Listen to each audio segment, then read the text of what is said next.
Vamos em 3, 2, 1, no ar. Olá pessoal, sejam bem-vindos a este episódio especial do Bissocast.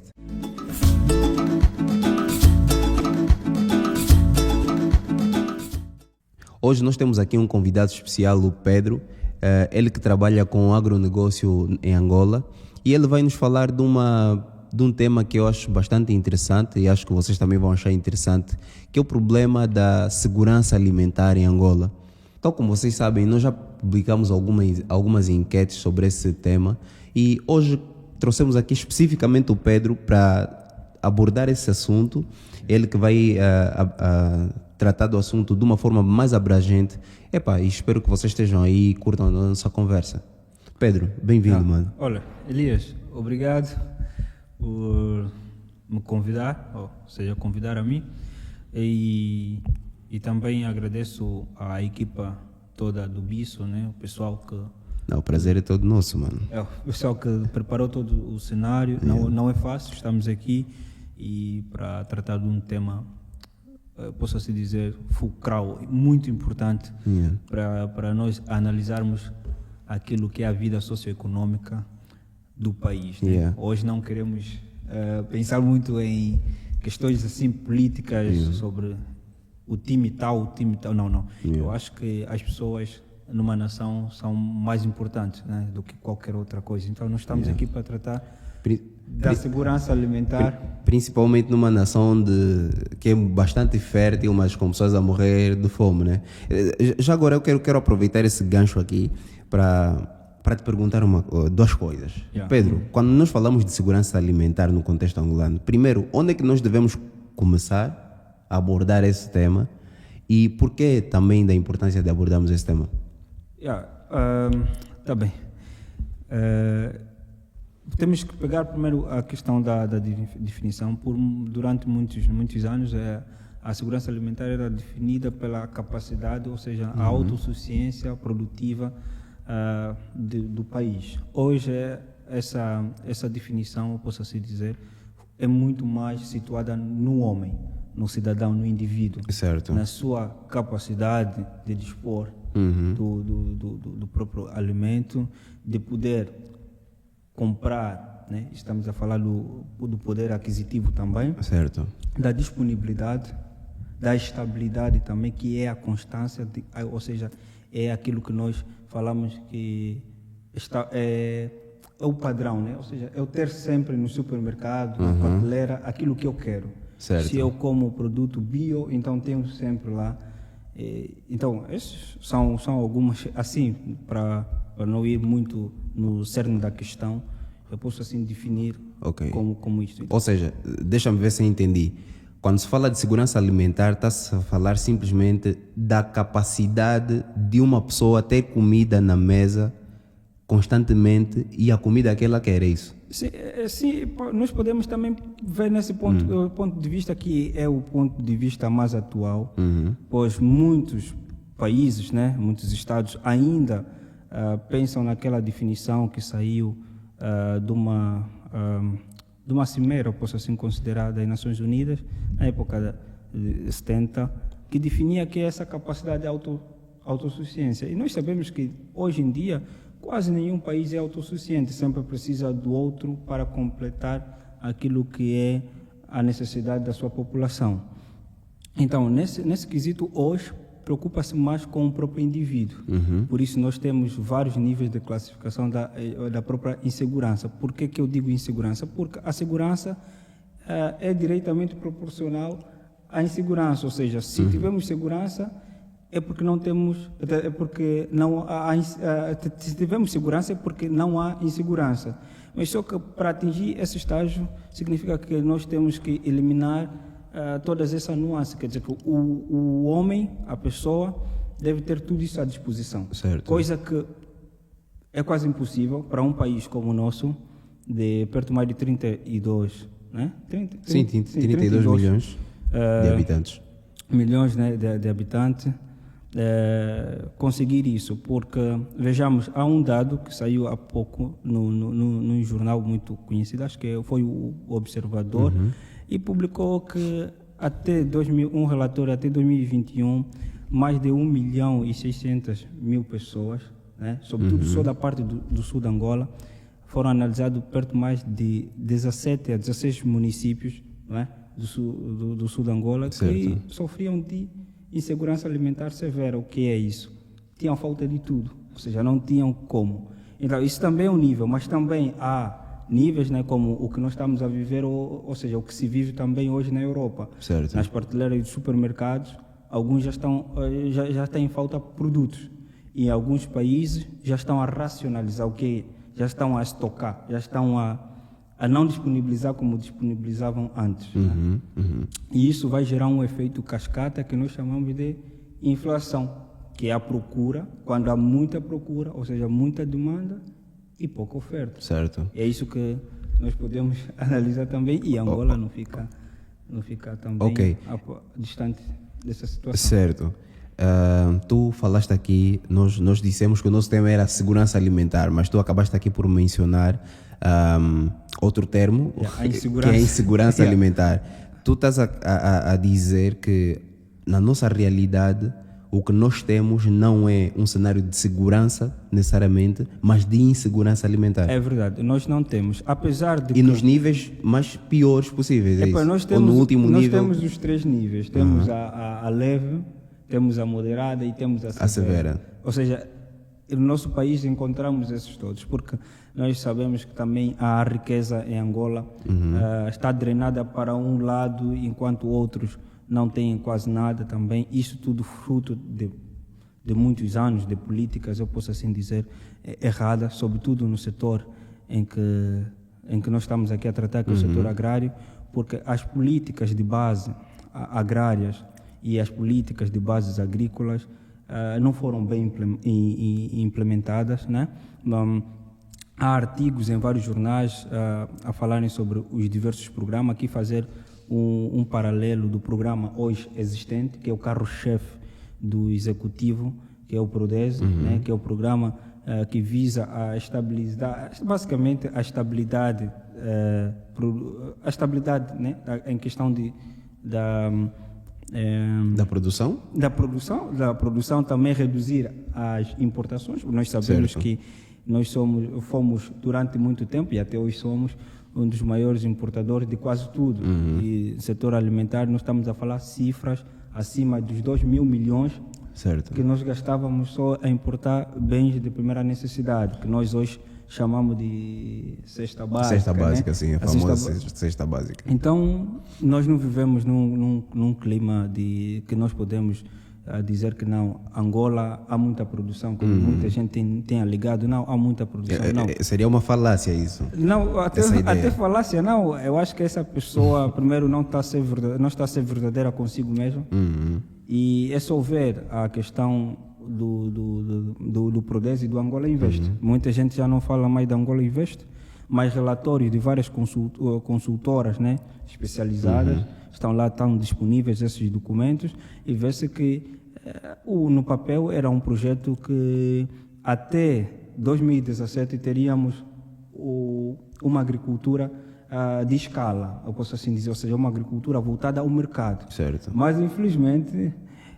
os financiamentos foram dados, tem várias linhas de financiamento e os projetos não foram feitos, simplesmente. E aqueles que foram feitos são o que são hoje, estão aí no próprio para ser privatizadas também. Então o que me surge aqui de curiosidade, e acho que essa provocação veio mesmo de uma das tuas falas, em Angola nós podemos, papo reto aqui, papo reto, existe fome, mas não só porque as pessoas são pobres, necessariamente, é porque não se produz de fato para que as pessoas consumam também. Onde é que vamos atribuir essa culpa da insegurança? Desculpa lá, Elias, mas as pessoas em Angola, nós temos uma grande dificuldade, que é a questão da primeira desvalorização durante muito tempo. Se na década de 70, no tempo colonial, fomos os maiores exportadores de café, de algodão, que são commodities, que são produtos hoje que têm valor de mercado internacional, têm cotação. Depois houve uma desaceleração, não se conseguiu recuperar estes mesmos níveis de produção. Passamos a ser um país extremamente dependente daquilo que se produz fora. E as políticas públicas, apesar de que esforços foram feitos para que, como o Angola investe, é só pegar nos documentos, aquilo é muito dinheiro e não deu resultados nenhum. Isso é uma questão política, não sei onde os dinheiros foram, mas os investimentos estão lá descritos, onde poderiam ser realizados. Agora, a questão de ser uma política mais inclusiva, isso deveria ser. Aqui eu faço um repto também à questão do Prodese. O Prodese é bonito no papel, é fantástico. Todas as iniciativas do Prodese, também uma delas é melhorar o índice, né, do negócio. E isso, se na verdade fosse aplicado, eu aqui também faço uma crítica, porque os beneficiários desses programas são sempre os mesmos, os grandes. Os grandes, ou seja, é para financiar sempre os grandes projetos. E os pequenos encontram grandes dificuldades para a aquisição deste crédito. O que acontece? Nós, na agricultura ou em qualquer produção, sobretudo no agro, nós definimos três fatores de produção, né? Que é a terra, o trabalho, que tem a ver com o homem também, e o capital. Se um destes faltar, não há produção. Ok. Não há produção. Na nossa realidade, quem é que está a faltar? Qual dos três é que está a faltar? Ou estão a faltar os três? Não, é impossível. Seja, eu posso assim dizer, não vou ser muito severo? Não, severo não, mas vou ser um pouquinho realista. Yeah. A questão do trabalho o homem está lá. Podem até dizer... Tem gente que trabalha Pedro, arduamente, de fato. Sim, podem dizer, Pedro, mas nós não temos capital humano.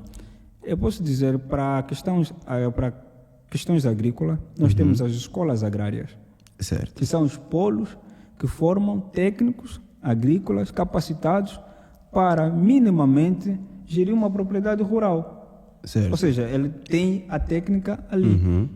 E eu não tenho nada contra as escolas agrárias, infelizmente elas estão quase ao abandono, né? Eu posso assim dizer, não tem um número de estudantes e também não são atrativas, né? Porque esses mesmos estudantes que terminam nessas escolas depois não conseguem emprego, apesar de serem técnicos, porque os grandes empregadores, os grandes latifundiários, como tem uma agricultura muito mecanizada, empregam também muito menos mão de obra. Certo. Então, se as políticas, se a facilidade na obtenção do crédito fosse dada ao pequeno produtor e ao médio, estamos aqui a falar, quando eu digo acessibilidade, é quebrar a burocracia extremada que ainda existe. Porque vamos aos bancos comerciais, temos grandes dificuldades. Primeiro é na questão das garantias. Tratar um título de concessão de terra, ou direito de superfície também, é caro. Para cada 1 hectare você pode gastar, ou 2 hectares, 1 milhão de kwanzas. Fazer o estudo, né, de viabilidade também é caro. E depois outras exigências que o banco coloca, apesar de que hoje também faço aqui apresento uma vantagem do que há. Se outrora nós tínhamos uma das taxas de juros mais altas que existia na África, né, subsaariana sobretudo, hoje nós temos uma ligeiramente baixa, 7,5 ao ano. Essa é a taxa que dão para o setor da economia real.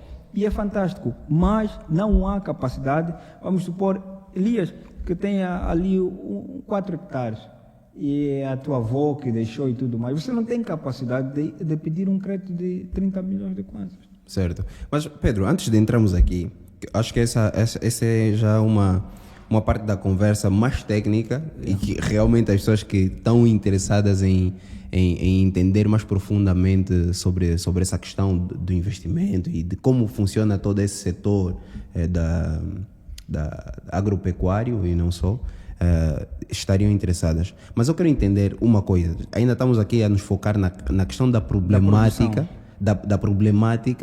da insegurança ou da insegurança alimentar no caso, na nossa realidade. Tu mencionaste aqui vários fatores. Temos a questão do próprio homem, temos a questão do capital, e também das políticas. da é isso? terra, Da terra. Exatamente. As políticas públicas são complementos, porque nós podemos até dizer que o Estado Sim, não deve se envolver nisto, sim. mas ele é o legislador. Exatamente. Ou seja, nós nos movemos Em de função acordo com as políticas, as políticas públicas. adotadas. Sim. E tu fizeste aqui um enquadramento histórico de onde é que nós viemos por nosso histórico de produção agrária. Por exemplo, nós no tempo colonial, que não éramos nós, na verdade, eram os outros. Os outros produziam muito e nós, infelizmente, não conseguimos reativar a nossa produção, o nosso potencial de produção. Eu queria que tu nos dissesses aqui, de onde é que vem, afinal de contas, o problema da insegurança alimentar? É falta de vontade política? É falta de vontade de políticas que funcionem de facto para este setor? É falta de trabalho? O que é que é? O que é que existe aí, afinal de contas? Olha, nós temos um solo abençoado por Deus, temos terrenos extremamente aráveis, do norte ao sul, do leste ao oeste. Isso não é problema terra. Okay. Nem muito menos como se diz que o angolano não quer produzir.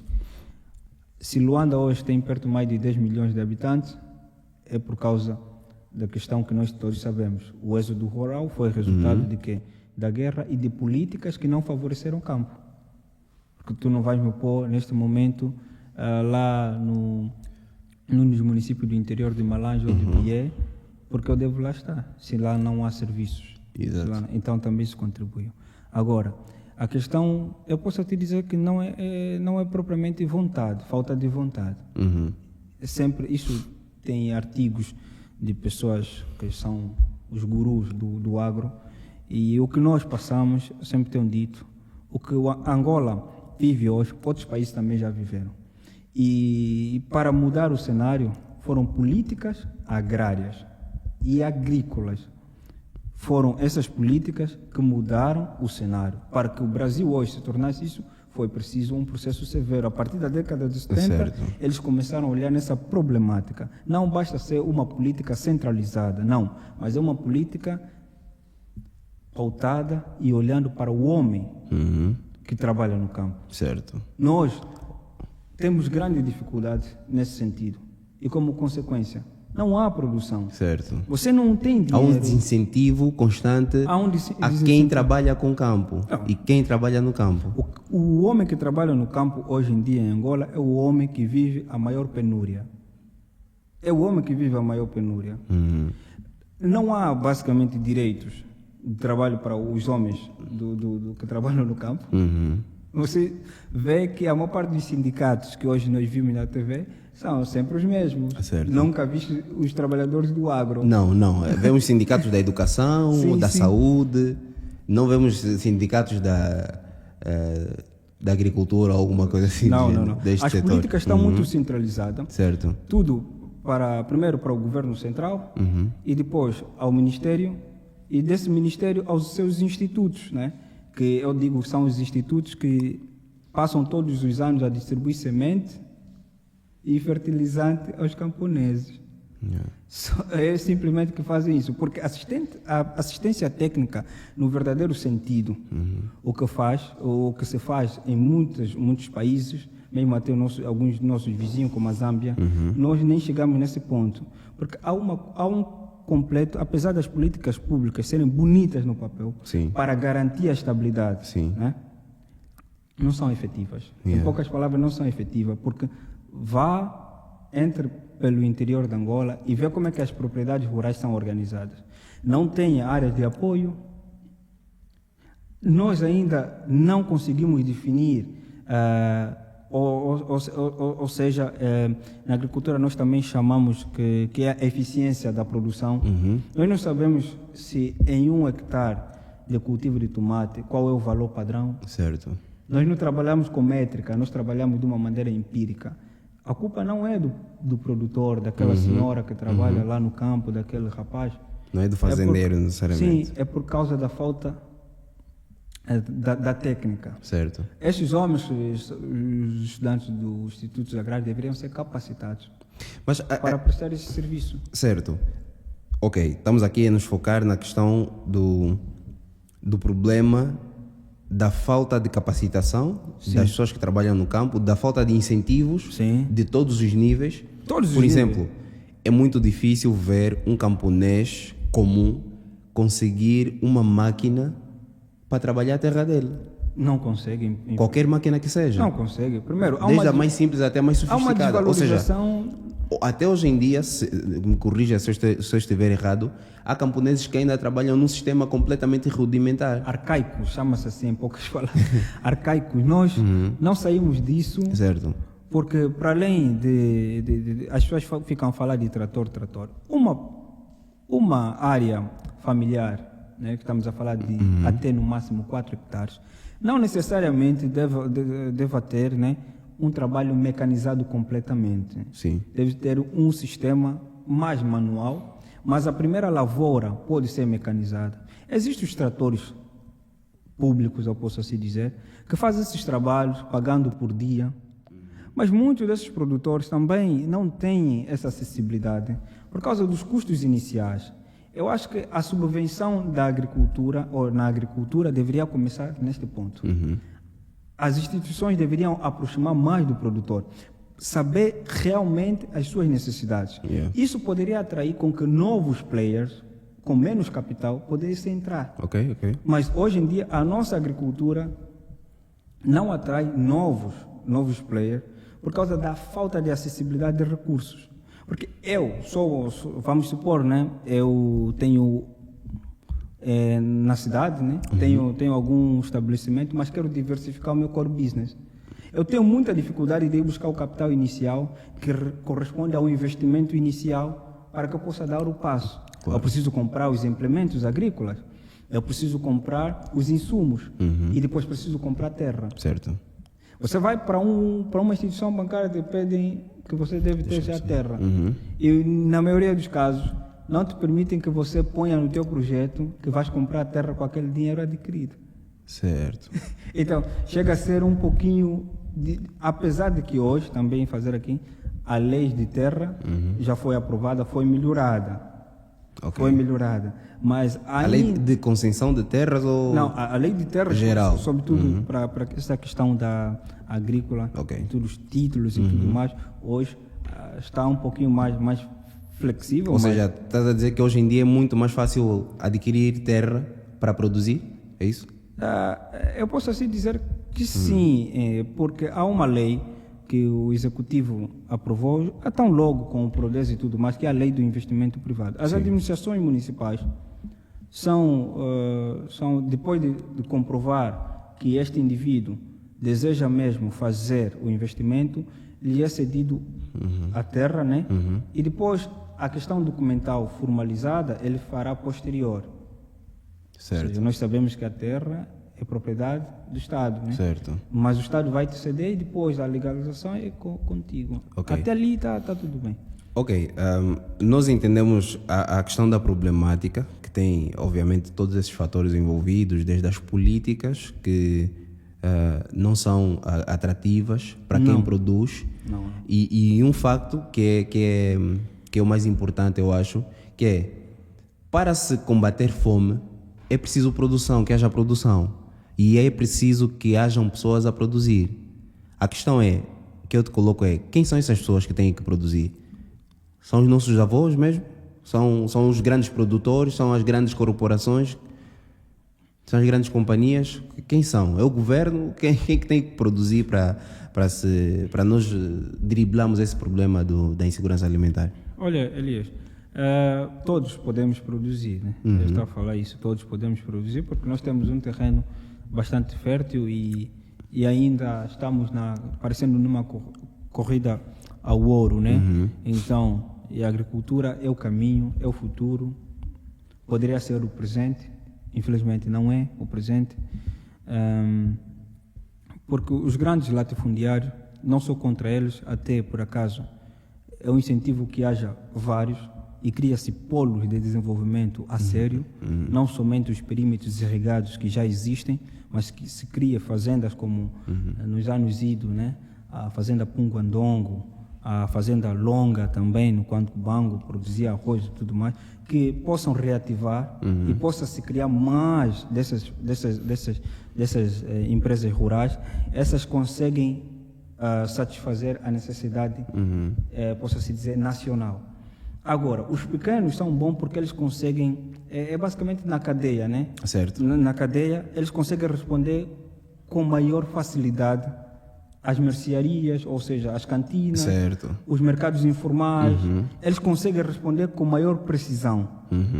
Então, nós temos que segmentar, temos que saber, conforme muitos países, o caso do Brasil, os grandes produtores vendem para o exterior e os pequenos conseguem responder à demanda a nível interno. Certo. Ou seja, assim sobra, ou seja, dá para ter mercado para todos. Por isso eu tenho dito que a competitividade não é mau, é boa. Nós em Angola, infelizmente, muitos não vejam com bons olhos, né? Eu gostava mesmo que fosse isso. Todos deveriam ter o seu nicho, certo, os grandes, os pequenos e até aqueles que produzem nos seus quintais. Nós chamamos as hortas de quintais. E aqui também fazer um apelo que nasçam hortas urbanas. certo. Nós não temos hortas urbanas. Aquilo que se faz, desculpa lá, aquilo que se faz em Luanda, ao pé de Nova Vida, Cacoaco e tudo mais, aquilo não são hortas urbanas. Não há técnica. Eu vou aproveitar isto e vais continuar mesmo aqui nesse raciocínio de entrarmos já realmente na questão da solução. Nós identificamos os problemas e mencionamos vários tipos de impedimentos, né, para que de fato esse desabrochar do nosso setor agrário realmente aconteça de fato. Mas nos focando na questão da solução, quais seriam os nossos primeiros passos para a solução? Já um deles é o que estamos a falar agora, que é a questão de terem pessoas a produzir, de ter uma escala de produção. Obviamente temos uma pirâmide de produção onde alguns estão na base, outros estão no topo. De fato é importante que exista o pequeno produtor e exista o grande produtor e o médio produtor, assim sucessivamente. Mas lá está, tu mencionaste aqui a questão das hortas urbanas. Começaríamos por aí? As famílias podiam começar a investir na criação de hortas urbanas?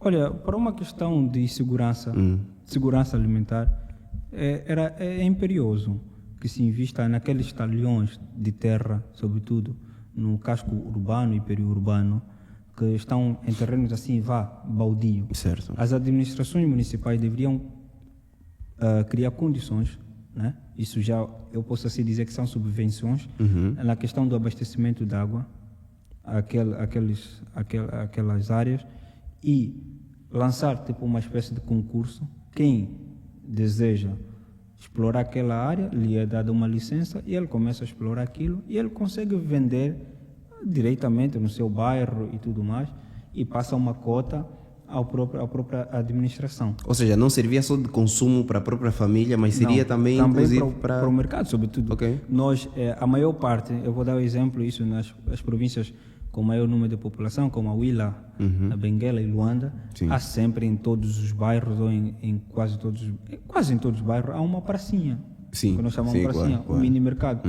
Essa pracinha, muitos das vendedeiras lá se aquilo estiver em Cacoaco, ou seja, se aquilo estiver no Benfica, ele tem de ir até a Cacoaco, na Funda, e comprar a jimboa, e comprar a couve. Quilômetros e quilômetros só para comprar a couve. E temos que ver os o bens custo. essenciais. Ela, se tiver aquilo mais perto, né, estamos aqui a falar na Via Expressa antes do Zango, fica-lhe mais em conta. Certo. Então, isso também pode ser das hortas urbanas. Mas aqui também falar de uma solução que já existe.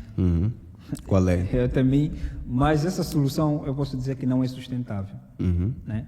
O que é sustentabilidade? Que tem a ver com aquilo que é social, é ambiental e economicamente viável. Né? Certo. Isso é que é sustentabilidade. É a questão da reserva estratégica alimentar. Eu acho que já ouviu falar. Certo, que virou assunto bem há pouco tempo ainda. Sim, né? ela por acaso a efetividade dela foi crucial para baixar o preço, né? Em 5%, segundo o que foi proposto lá. Mas é uma medida paliativa, bem paliativa. É uma medida paliativa e que não tem pernas se for adotado esse modelo. Esse modelo que está em vigor de compra dos bens da cesta básica, sobretudo os cereais, o frango, né? As pernas de frango ou coxa de frango, como chamam, não é viável, porque mesmo até o INE já mostrou que os preços tendem a subir. Apesar de que hoje nós vivemos numa aparente estabilidade, é tipo quando está a vir ali uma grande tempestade e vocês estão aqui na praia, está a vir um tsunami e você não sabe nada, estás aqui, porque nós hoje também não podemos descurar daquilo que se vive no mundo hoje. A Ucrânia e a Rússia são um dos maiores produtores de cereais do mundo. Sim. A Rússia também é um dos maiores produtores de fertilizantes do mundo. Para que você tenha carne, é necessário que o gado seja alimentado com um dos cereais, ou milho ou soja. E nos últimos 2 anos, por causa da pandemia da Covid-19, muitos dos países que são exportadores não tiveram os mesmos níveis de produção como nos outros anos, por causa das restrições que havia. E como consequência, hoje também vivemos na restrição de alguns bens que esses países, né, nos forneciam. Depois, associado às sanções, que já estão em vigor, sobretudo. Alguns países, como o caso, eu ouvi há tempos uma notícia, a Índia, que é um dos maiores produtores de açúcar, ele teve que reduzir a sua cota de exportação. Isto é, para garantir que no mercado interno não haja falta. Nós vimos aqui na Europa, sobretudo, a falta de óleo. Tiveram que estocar, tiveram que racionalizar. Alguns já não poderiam levar 3 litros de óleo em casa. Exatamente. Então, as nossas compras foram antes desse período. Nós compramos, estocamos. E segundo as autoridades angolanas, dizem que temos reserva alimentar. A reserva alimentar aguenta-nos até 3 meses. 3 meses até quando? Até 3 meses. Até antes das eleições. Eu posso dizer que é um pouquinho mais. Até depois das eleições. Até um pouquinho mais. E depois voltamos no mesmo problema, que é os preços terão que subir, porque você não produz, você compra. E no mercado não é por falta de dinheiro. Sim. Até algumas políticas do Prodese é para reduzir as importações. Isso vai permitir com que as reservas, né, de cambiais possam se manter e não fazer como noutrora fazia-se. Então, mas há aqui também um fator que deixa os angolanos animados nessa altura. Qual é? Que é a subida do preço do petróleo. Mas, independentemente, até eu escrevi numa página, que independentemente do preço do petróleo suba até $150 ou 150 euros, não vai nos garantir que nós vamos ter os preços que nós temos hoje. Certo. Então, é urgente. Até inclusive, eu vi num discurso do Presidente da República, disse que temos que investir fortemente no agro. Mas essas políticas já existem. E o que eu faço apelo, eu creio que muita gente vai me ouvir agora, por intermédio do... Olha para aquela... por intermédio do BISO, é que é urgente liberar o crédito com maior facilidade. Não estou aqui a dizer dar de bandeja como aconteceu noutrora, né? Mas a partir da apresentação de garantias, a partir também da estruturação de um projeto realista, de um projeto não inflacionado, como muita gente vai lá, inflaciona os projetos, para que nós possamos sair disto ou seja, daqui se calhar a 2, 3 anos. Porque alguns analistas já dizem que um dos piores anos será o 2023. Porque o que nós estamos agora a desfrutar é de 2021. As consequências de 2022 virão em 2023. Okay. Então, portanto, Angola não tem saída. Ou é o agro, ou é o agro. Okay. Esqueçamos, não esqueçamos por completo, né? Mas esqueçamos muitos setores que não geram valor agregado. Então, só para relembrar das soluções possíveis aqui apontadas, tu mencionaste, em primeiro lugar, o incentivo à prática, produção? sim, à produção em geral, yeah. né? Mas começaríamos por uma escala menor, que seriam as hortas urbanas. Não, ou seja, pode ser tudo, isso depende Sim, daquela visão. pode estar tudo a acontecer de uma vez só, Sim, mas obviamente. podemos hoje incluir também essas questões que foram sempre esquecidas. Essas soluções, exatamente. Foram sempre esquecidas. Exatamente. Você num quintal 30 por 40, pode Tem também espaço para cultivar. produzir, produz. Produz. Yeah. Caso hajam políticas realmente que incentivem esse tipo de ação, de produção, né? Então, temos a questão das hortas urbanas. Tu acabaste por falar também sobre a questão do investimento, da liberação dos créditos. Sim, com maior facilidade. Com maior do que facilidade, há hoje. a desburocratização Sim. do acesso ao crédito Nós sabemos que há para os produtores de médio... pequenos e os médios. Certo. Isso, mas aqui também fazer um apelo. E aqueles Há uma também que querem diretiva- produzir, né? Sim, aqueles que Querem desejam começar a sim, produzir. a começar. Porque há uma diretiva do BNA, não sei se já ouviram falar, mas na internet podem ver, que chama-se o Aviso 10. Ok. É basicamente um subproduto do Prodese. Tem o PAC, no Prodese tem um PAC, que é o Programa de Apoio ao Crédito. Sim. E há o Aviso 10, que os bancos são, entre aspas, obrigados a liberar o crédito para o setor da economia real, sobretudo o setor primário. Né? O Aviso 10, esse Aviso 10 poderia terminar neste ano, ou seja, terminou, mas foi prorrogado prorrogado, sim. até no final deste ano. Então, eu creio que esse instrumento deveria ser melhor aproveitado. Os bancos deveriam oferecer esse produto, esse serviço Sim. à população de uma maneira mais flexível. E também fazer aqui um repto aos analistas dos bancos, esse pessoal que recebe e tudo mais. Muitos deles não são especializados nas questões do agro. Sim. E analisam como se os projetos do agro fossem um projeto de abrir um hotel. Certo. De abrir um hotel ou uma estação de serviço. Certo. E por isso dificulta, porque nós estamos a falar uma linguagem e eles estão a falar outra. E Pedro, nós já estamos mesmo quase a terminar com essa nossa conversa, que é bastante interessante, devo admitir. Mas tem ainda algumas 2 ou 3 questões que eu gostaria de te colocar. Sim. Qual é o papel da educação neste processo da diversificação econômica e, mais particularmente aqui como solução para a resolução desse problema da insegurança alimentar em Angola? Onde é que a escola, né, onde é que a educação de fato entra e pode participar efetivamente para a resolução desses problemas? Olha, eu não falo o ensino todo geral, né? Certo. Porque isso também eu não posso saber tudo, mas eu falo daquilo que eu tenho conhecimento, que é as escolas agrárias. Certo. Temos perto mais de 10 ou 11 escolas agrárias, né? Essas escolas agrárias, em média, formam perto mais de 100 estudantes por cada instituto. Antigamente, institutos, hoje escolas. Sabes quantos institutos existem hoje em dia? Não, é isso que eu disse. O que eu sei é média de 11 ou 12. Agrários? Sim. Ok. Hoje passaram a chamar escola técnica. Ok. Ou seja, mas eram institutos agrários, né? Temos o mais famoso no Huila. O Chivinguiro? Sim.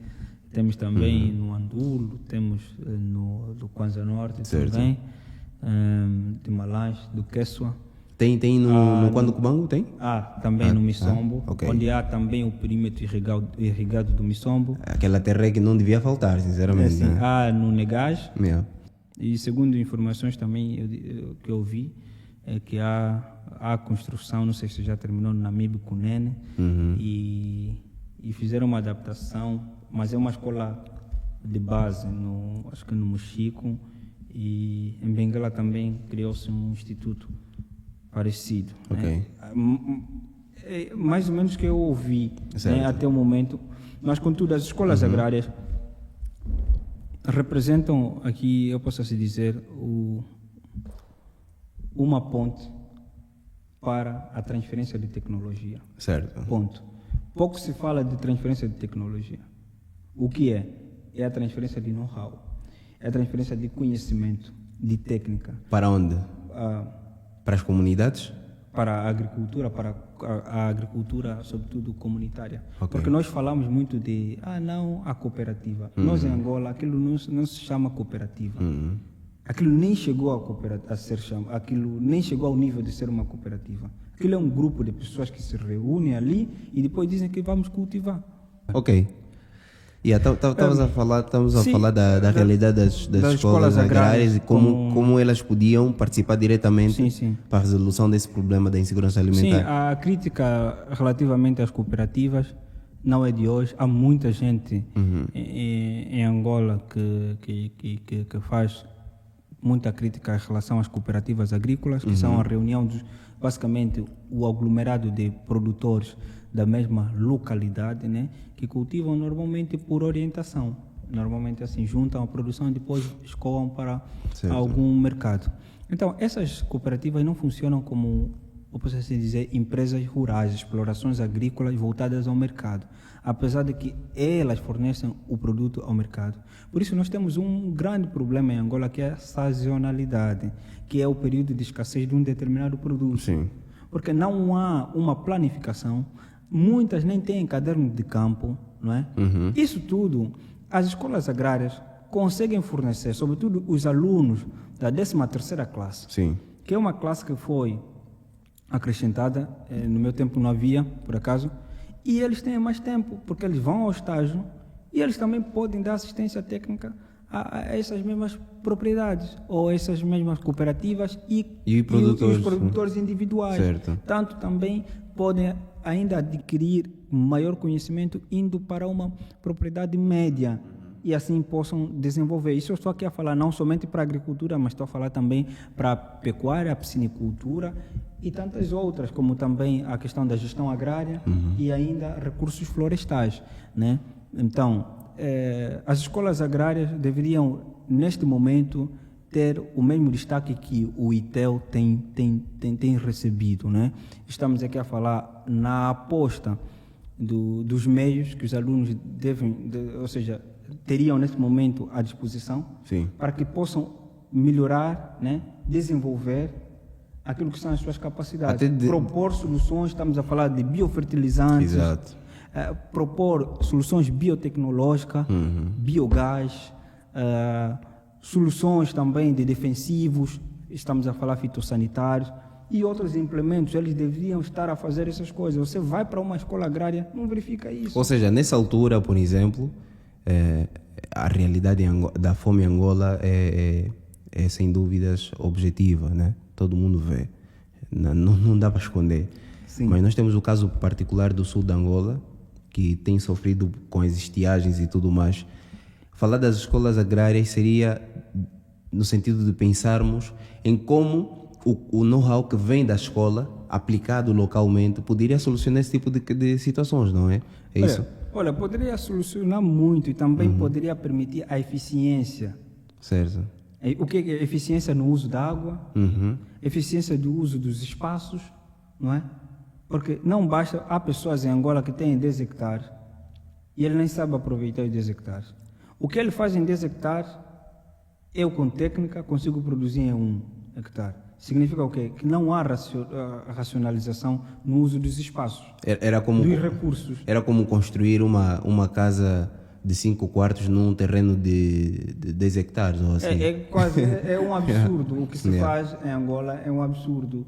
Então, precisamos, eu posso assim dizer, urgentemente disto. E a questão da seca no sul de Angola, apesar de que se criou agora canais, né? Esses canais para irrigação também e para também a questão da resolução, posso assim dizer, daquilo que é o problema cíclico daquelas zonas. Sim, que é o acesso à água.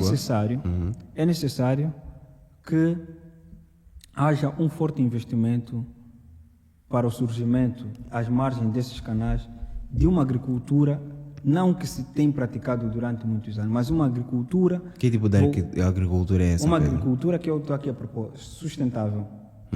Não, as populações não podem viver na dependência de que o governo deve subvencionar todos os anos semente, fertilizantes e alguns implementos. Não pode se viver assim. Nós temos que ter um banco de sementes.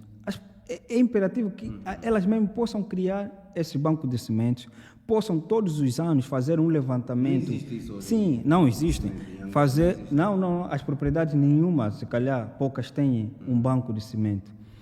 Fazer com que se estabeleça metas cada ano, melhorar uma produção da outra. Isso requer que estatística. É necessário um controle da própria propriedade para saber de onde eu vou. Simplesmente. E isso consegue-se com menos recursos. Hoje em dia, o quadro da área agrícola, ou posso assim dizer, da agricultura, é o que menos recebe. Em poucas palavras. Você vai para uma propriedade e pergunta quanto é que está a ganhar um técnico agrícola e pergunta quanto é que ganha no centro de Luanda um técnico informático. Há uma disparidade tremenda. Então, há que se fazer também investimento nesse sentido. E a questão da seca é uma coisa que nós temos que contornar, e contorna-se com a produção de alimentos e de uma maneira sustentável. Muito bem. Vamos dar aqui um pequeno intervalo.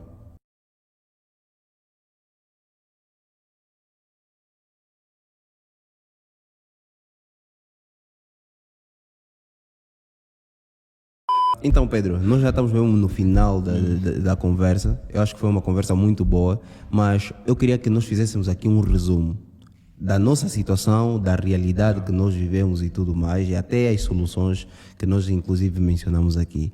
Nós vemos aqui, primeiro, os constantes debates sobre a diversificação econômica, da necessidade, nós sabemos disso.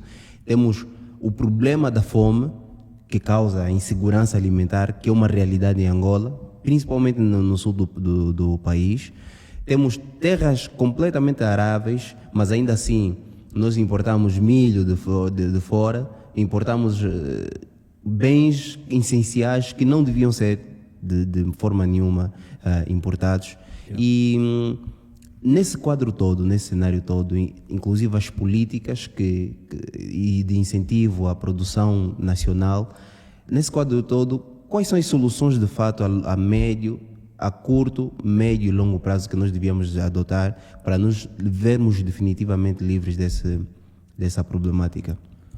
Olha, por acaso aqui políticas têm sido as que mais têm sido tomadas, né? Políticas gerais, não políticas propriamente agrárias e agrícolas, porque as políticas agrícolas poderiam favorecer a produção. É só nós pegarmos, desde que começou os programas do que o governo tem gizado, quais são os resultados que nós obtivemos? Aumentamos a produção de feijão? Aumentamos a produção de tomate? Não, parece que importar não está a funcionar. Ou seja, eles viram que, se calhar, a curto prazo, não há resultados. Certo. Não há resultado porque é inconcebível que esse projeto já começou, esses programas já começaram há algum tempo. E nós não estamos a falar na cifra dos 1000 projetos aprovados. Não tem 1000 projetos aprovados. Numa extensão territorial como a nossa, distribuir-se pelas províncias é ínfimo. Você não consegue pôr o país a trabalhar de tal maneira que você diga não, há muita produção. O que nós vimos muitas vezes nas TVs, eles dizem que há produção de bens diversos. Ou seja, aquilo não existe, aquilo não é quantificável. Não é quantificável porque as propriedades não têm um índice de produção ou de produtividade como tal, né? Ou seja, quanto é que nós estamos a produzir de feijão? Se fores entrar no site agora do INE, o que é que acontece? Certo. Estamos a importar mais. Certo. Estamos a importar até peixe seco. Em termos mais pragmáticos, quais seriam essas soluções e como seriam? A curto, médio e longo prazo? Olha, a médio prazo, a curto prazo, enquanto vigorar esses programas, é a liberação do crédito. Certo. A curto prazo é o favorecimento das hortas urbanas. Ponto. É a facilitação no acesso à terra. Certo. Né? Até aquelas pessoas que desejam investir, jovens que têm 2, 3 milhões de kwanzas, esses também poderiam ser contemplados, não somente aqueles que tenham muito mais. Exatamente. Né? Isso estamos aqui a falar na questão da garantia, que os bancos muito advogam que não há garantias e, portanto, não cedem os créditos. Né?